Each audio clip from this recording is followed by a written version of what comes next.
Hello everyone and welcome to the RedFlex. Manchester United 6, Roma 2, and to paraphrase Clive Tilsley, full speed ahead, Gdansk! Hello and welcome to the RedFlex Live, brand new Man United channel where we do match reviews, previews, transfers, everything to do with Manchester United.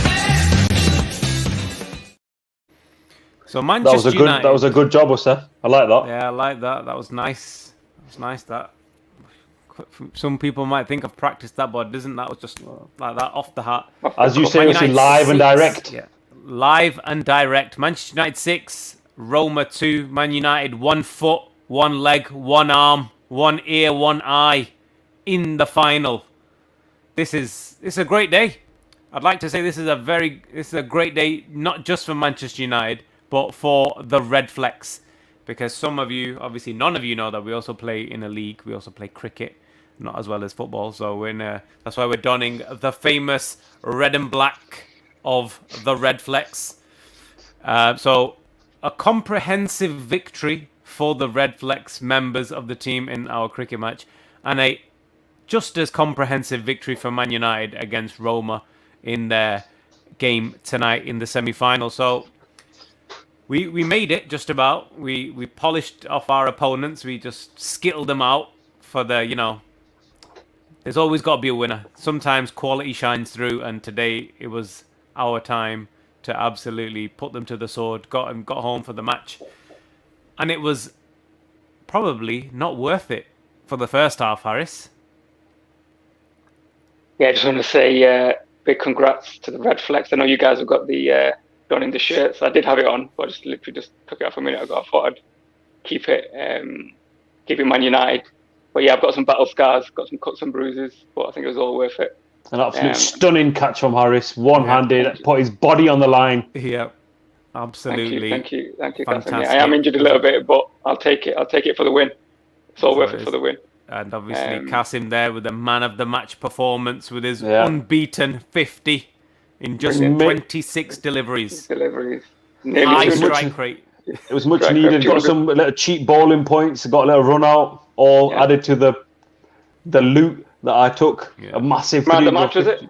Yeah. The man of the match was. Yeah. We'll have to talk about this at another time. We might have to link some videos maybe to see our performances. But talking about Man United, absolutely. First half, there was a point in the first half where I don't want to say it, I'm a bit embarrassed to even say it, but I was calling for Ollie's head, Oh, no, sir. Honestly, I was calling for it. I'm ashamed. No. I'm ashamed to say it. But I want to be honest. I got to be honest with everyone. Like, literally, I know you're going to talk about the beginning of the half, but towards the end of the half, when I seen 2-1 and us looking like we're getting dominated, I thought, if this finishes 2-1, 3-1, I'm out. You were gunning for him. You were gunning for him. Gunning for him, but the thing is, my feelings were probably shared by some of the fan base, and it goes back to how important this game is for Ollie, for his Man United career, his Man United legacy. I don't know, but yeah, I was not happy. Let's just say I was not happy. But run us through the first half, Harris. Run us through the first half. Look, it was a great start. Wonderful goal. I think we scored some cracking goals. It actually reminded me of the. So was it 7-0, 7-1 against Roma? 7-1 against Roma. We scored some absolute beauties that night, and there were some absolute beauties tonight. Such a shame we don't have a crowd in there. If the crowd was there, they'd be absolutely buzzing tonight. Yeah, they'd be full. They'd be heaving. They'd be off their heads tonight. It was great performance overall. But yeah, let's concentrate in the first half. Great start. Unlucky Pogba. I think that knocked us off our stride, to be honest. It was a very unlucky penalty to give away. And there was 1-1. I was thinking, oh God, they've got the away goal, and we hardly ever score 3-4 in a game. So I was like, oh, you know what, this could end up 2-1. Even then, that's a very decent result for Roma, even though we've got a cracking away record.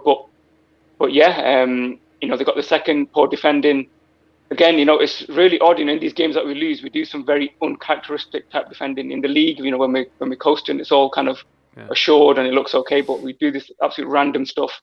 But yeah, I was quite disappointed at halftime. I was thinking, you know what, I'll be happy with the 2-2. Yeah, that's all we could ask for, really. What do you think was wrong in the first? I've got what I think was wrong in the first half. What do you think was wrong in the first half, Cass?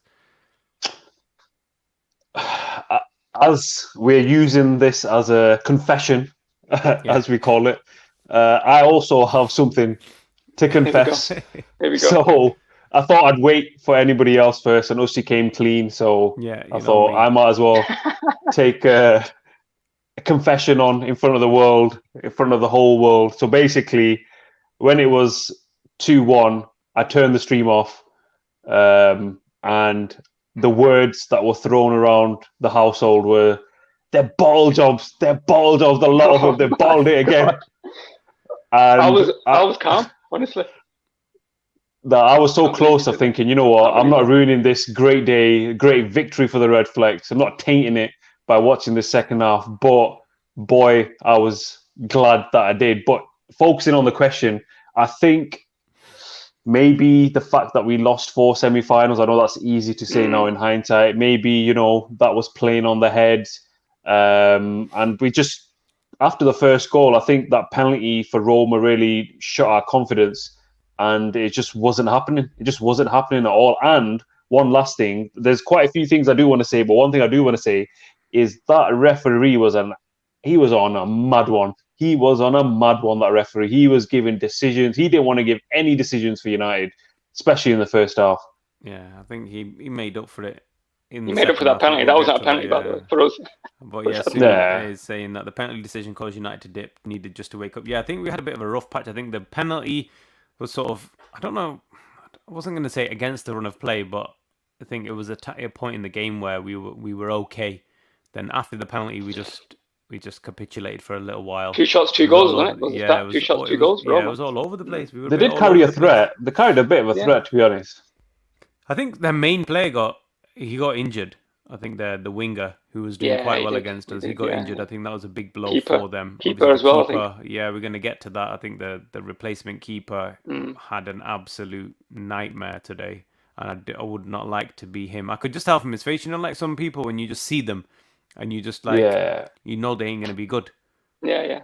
Yeah, the way they it's walk. It's because the commentators are even saying he's a journeyman, basically. Yeah, he just looked like he was a rabbit in the headlights. He was like, no, this is too big for me. This game's too big for me. I just had a feeling. But second half for me, we came out, we pressed high.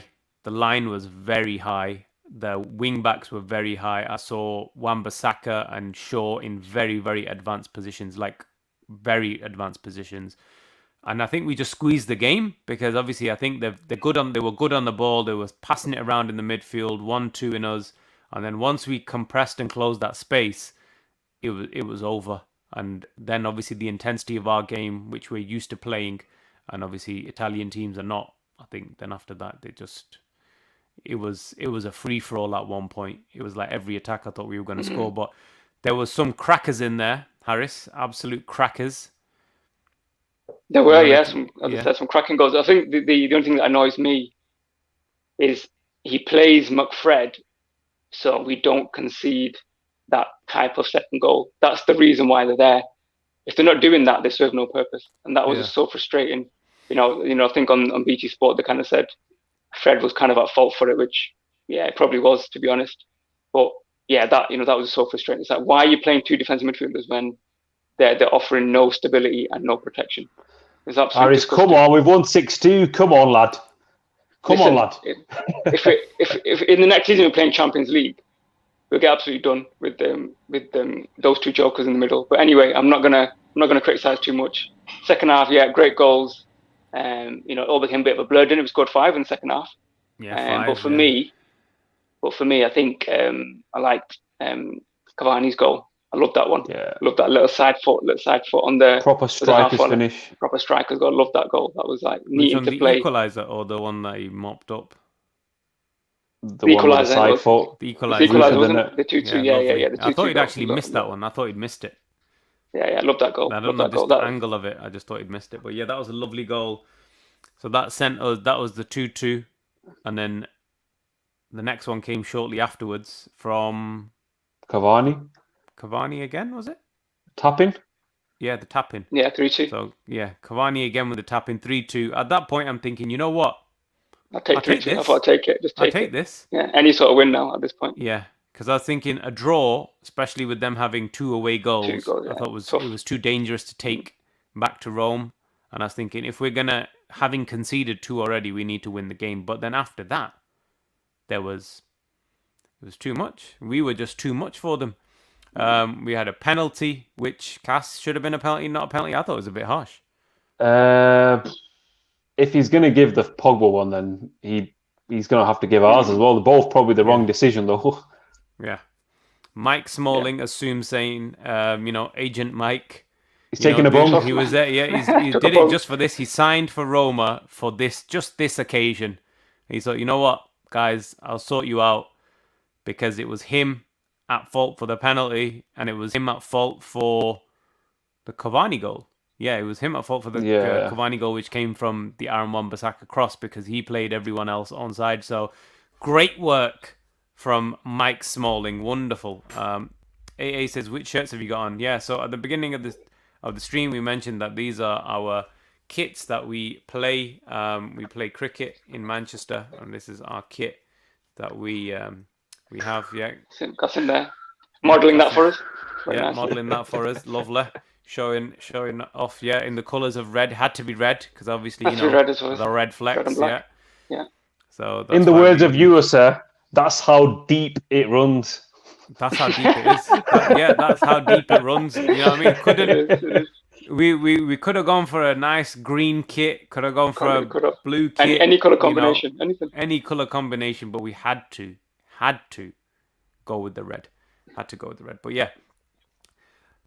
So we've scored 4. We're cruising. Absolutely loving life. Thinking, even at that point, I thought, you know what? We're all right now. I thought the Bruno penalty killed the game. I thought, score it, kill the game. Yeah. I thought that was the one. I thought, that's enough. 2-0. 2-0 cushion. We're all right. They're not going to beat us 2-0. But then, Pogba, what did you think of his performance? I think his performance, Harris, definitely deserved the goal. Outstanding. I think BT gave the man of the match to Cavani, but yeah, it was hardly anything to choose from. The little shimmy he did for the first goal, if you remember, and he shimmied it to the side, and that little neat pass, his finish. He did some lovely things today. His crossing, his interplay, wonderful performance. There's always this.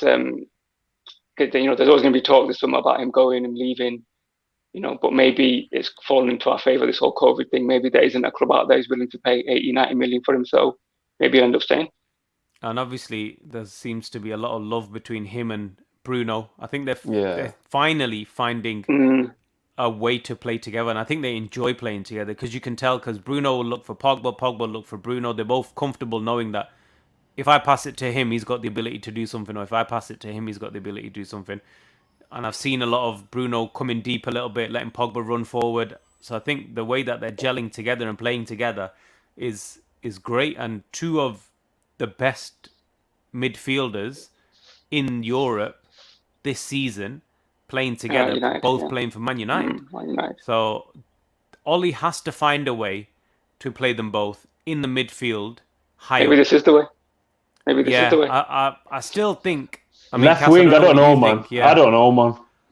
I'd like to see him inside left, yes, or high up the pitch. Doesn't matter for me whether he's coming off the left, whether he's playing in the number 10, but for me, we have to find a way of playing which allows Pogba and Bruno to go forward. Influence games. To influence the game, but without giving up the threat that we have coming off the wings as well. So whether that means, a defensive midfielder who literally just sits, does nothing, just wins the ball, passes it. That's the kind of thing. The 4-3-3, like I keep saying, I keep harping back to it again and again. When Solskjaer first came and we were smashing teams, it was Herrera, Pogba, and Matic. Matic was doing the holding. Herrera was doing box to box, and Pogba was doing a free roll. So I don't understand why we can't go back to that with Pogba and. We don't have a Herrera type, do we?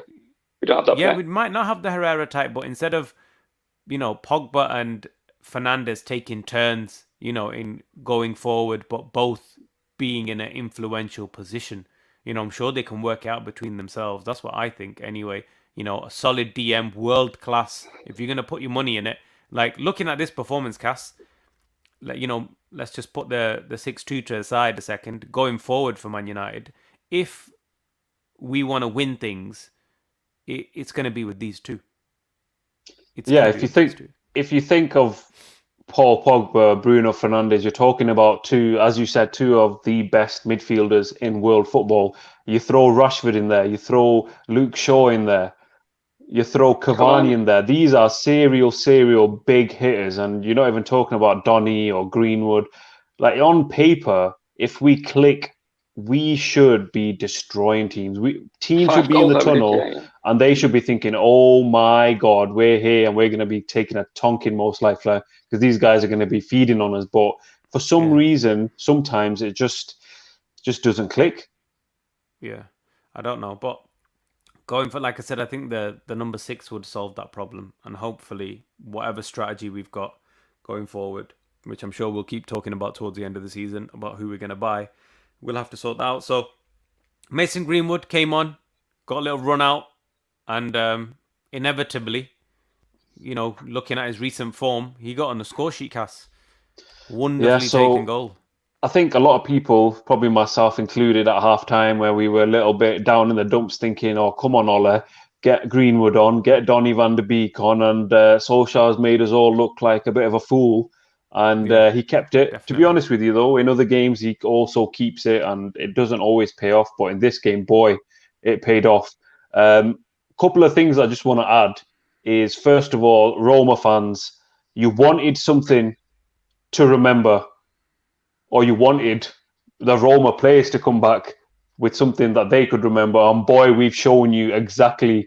We give you a little story to remember, definitely, because we give you a good old spanking at Old Trafford, and you guys are used to that. And the only other thing I want to add is, for all those haters out there, "Oh, Bruno can't do it in the big games." Oh boy, he did it. He gives you assists, he gives you goals. Semi-final of the Europa League, biggest game of the season. Bruno Fernandes is there, no doubts. World-class player, absolute legend. One of his better perform, probably in the last few weeks. Probably been about 7 or 8 games. Yeah, he's been not out of form. He's just not influencing games like we want him to influence games. And today he came back with a bang. This was the Bruno of old. This is the Bruno that we've wanted for a very long.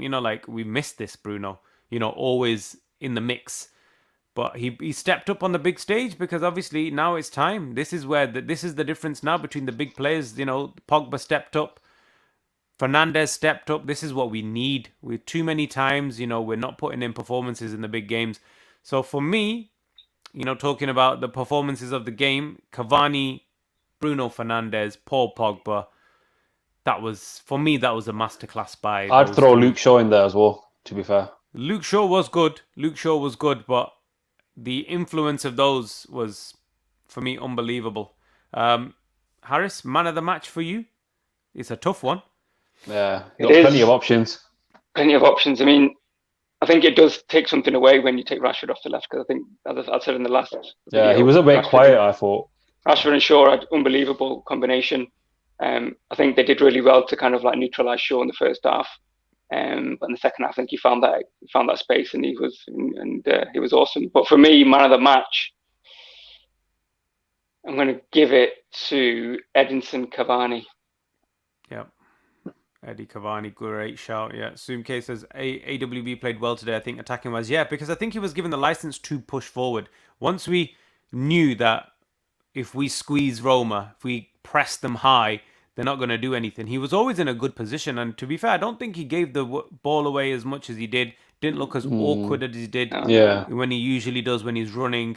So yeah, he had a solid performance. Obviously not outstanding, but did what he needed to do, as he always does. Cass, who you giving it to? I'm going to give it also to El Matador, Edinson Cavani. I think Edinson Cavani proved in this game, why we need him. The goal, even though it was probably not one of the greatest goals of today, the tap-in, Greenwood, Martial, Rashford, they're not scoring those goals. These are the goals that we're missing. Cavani is showing us, when you have a proper striker this is the damage that you can do because he's good with his head, finishing. I know he missed a sitter in the first half, but it was a complete performance from a world-class striker. And if he doesn't stay, then that's going to be a massive problem. One thing I also want to just say is what a absolute weird game. I mean, in the first half, 3 injuries for Roma, penalty. Then their goalie starts acting like his arm has been taken straight off his socket, but then all of a sudden he feels all right. And then the manager's absolutely distraught that if he's all right, why have I taken him off? And then ultimately that's cost him the game because in the second half, they couldn't make any subs and they were on their feet. Yeah. So I agree with Sum about the assist. I think that alone was probably worth even the one for the first goal. The one for the first goal was worth it. Yeah, those through balls. Quality, mate. I'm sorry, I don't think any of our other strikers are doing. Like, Martial, as great as he is, he needs to go. He doesn't do that. That's the I'm difference. Not on his train. I'm not on his train anymore. You're not on the FC Martial, no. I think he's done. I'm not on that. He's done for me. The thing is, the problem yeah, the problem with that is, I think there was a leaked Man United, weekly wages. He's on 250 grand a week. Whoa. No. Yeah, he's on 250 grand a week. Yeah, so he's not going, and no one's buying him. He's not going anywhere because, as good as he is, he's not £250,000 a week. No, he's not. Should be 150 max. Yeah, 150 an absolute on his best day. If he's providing me with 25 goals 3 seasons in a row, then we start talking those numbers. But he's on 250 grand a week. Next season, he has to be playing for his future, Martial, surely. Yeah. The thing is, he doesn't have to be playing for his future because he can sit on a bench and cash that in. £1 million a month, 12 million a year. He's cashing it nice, so he doesn't need to. But that comes to a different problem of Man United giving contracts. This is unbelievable. Yeah. £250,000 a week. Rashford's on 200. Yes, okay. I'm all right with it. Juan Mata's on 160. £160,000 a week. We've got. It's just no good. We've got players like. I think I saw some stats like Jones is on 100. I think. Edison, 100. Edison, Jones, Man City's goalkeeper, is on £65,000 a week. What? Phil Foden's on £12,000 a week. Yes. So these are stats. This is something obviously we'll discuss in another video of Man United's failings in the, I wouldn't say transfer window in terms of player recruitment. I think they're so scared about losing players for free that will give unrealistic contracts to people. Because this is an unrealistic contract. Like 12 mil a year is no good. You know what I mean? Over the course of 4 or 5 years, you paid 60 million to him, whereas you probably could have invested that in a different striker. They say it though, innit? For the Glazers, it's cheaper for them to keep him. Yeah, exactly. This is what's happened with Bailly as well. We've got Bailly. That means there's no centre half coming. Yeah, and no centre back coming. Hopefully, it means that whatever money we were going to be allocated is going to be allocated in a different direction. But for now, Man United, like I said, very close. They can almost smell it. They can almost smell the final out there in Poland. The first great performance from an Ole Gunnar Solskjaer side, Ole Gunnar Solskjaer Man United side in a semi-final, long overdue. I think we're all happy today. I think we're what all a day. Happy. An absolute... What a day, yeah. It was great day. Great day today. Great day all around. Sleeping well tonight. Yeah, Liverpool to look forward to on Sunday if we smash them as well. End their hopes of the top 4. That'll be beautiful on a wonderful week. But this is the RedFlex, the one and only channel in the whole world, run by 4 Manchester United supporting brothers who all live in Manchester and who all like to play cricket as well. But yeah, if it's the first time you're watching, please consider subscribing. And we're also on Twitter and Instagram, as you can see on the screen, so you can join us there. So leave a comment, please, like, comment, share, subscribe, all of that good stuff. And we'll be back again to preview the Liverpool game. And that's it for now. Thank you for watching, and we'll see you next time. Goodbye.